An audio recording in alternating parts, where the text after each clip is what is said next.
Hello, viewers.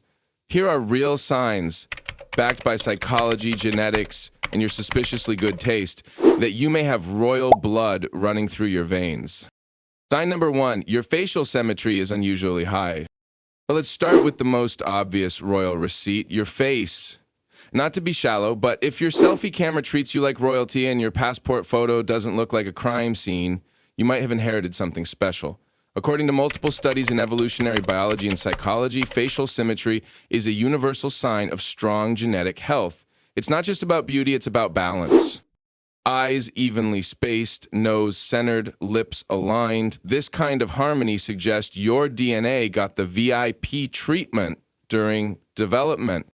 And who historically had the best shot at stress-free, well-nourished pregnancies and high-C breeding partners? Nobility. Throughout centuries, aristocrats married to preserve noble bloodlines, often selecting partners with the most ideal features. Symmetry wasn't an accident, it was a priority. Today, people with highly symmetrical faces tend to get automatic trust, respect, and attraction. It's hardwired into the human brain. We see symmetry and we assume health, intelligence, and status. If you've been called striking, if your yearbook photo aged better than your classmates, and if people constantly ask, have you done modeling before? Chances are, your bone structure is a genetic heirloom. Even your side profile could be silently screaming, my ancestors didn't farm potatoes, they signed royal decrees. So the next time someone says, there's just something about your face, you can smile symmetrically and say, it's probably 14th century aristocracy showing through. Side number 2, you have MHC genes that attract attention even subconsciously. Now let's talk about something weirdly powerful, your smell, not your cologne, your natural scent. Yes, you have one, and yes, it might be luring people in. It all comes down to something called the MHC, the major histocompatibility complex. It's a set of genes that controls your immune system, but also influences who finds you magnetically attractive, even if they don't know why. Studies show that people are biologically wired to sniff out strong, diverse MHC profiles. And here's where it gets royal. Noble bloodlines were often genetically diverse due to intermarriage between dominant tribes, clans, or empires. They picked mates not just for alliances, but for strong immune genetics. Translation, if people often say, I don't know why, but you're just different. There's something about you, or you smell amazing, and I'm not even being weird. Congratulations. You might be walking around with genetic perfume your ancestors handcrafted with wars and weddings. Sign number 3, you have leadership tendencies without trying. You're not the loudest in the room, you're not the one begging for attention, and yet people listen to you, look to you, expect you to make the decision when things go sideways. Why? Because your brain might be wired for leadership, literally. Thanks to epigenetics, that's how life experiences get encoded into your DNA. Traits like confidence, emotional regulation, and calm problem solving can be inherited. And guess who needed those traits most? Kings, queens, generals, diplomats, people who ruled over actual civilizations. If your instinct is to lead without dominating, to solve chaos instead of reacting to it, or to speak in a way that commands attention, that's not bossy. That's ancestral monarchy mode activating.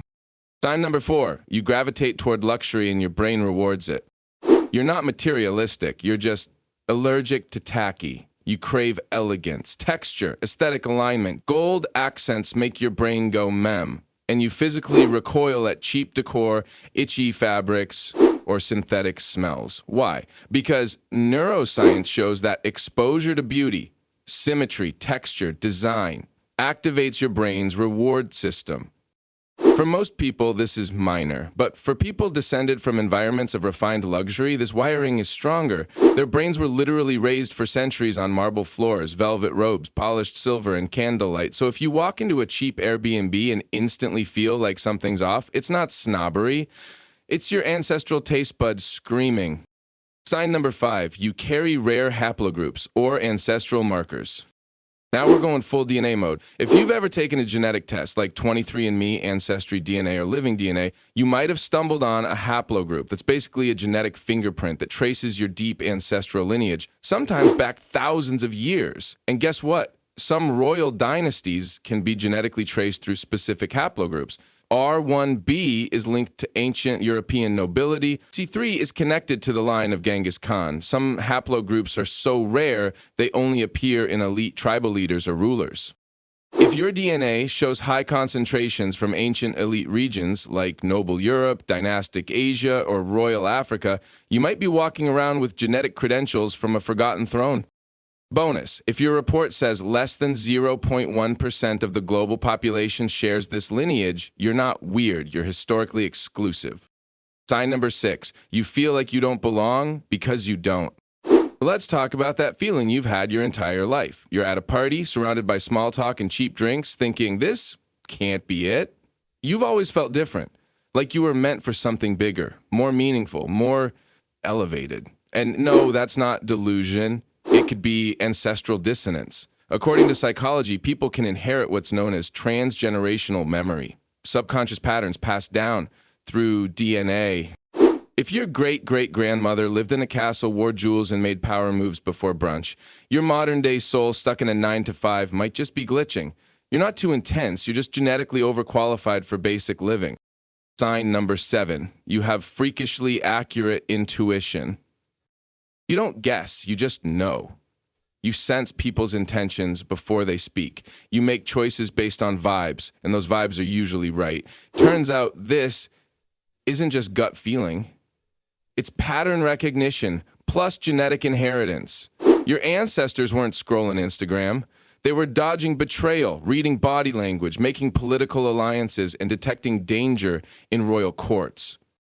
Over time, those survival instincts got encoded into their DNA and passed down to people like you. Modern translation? You can spot a fake friend, a bad boyfriend, or a scammy email faster than your peers blink. It's not magic. It's bloodline training, just a few hundred years delayed. Sign number 8, your family has whispers of royal blood that weirdly track.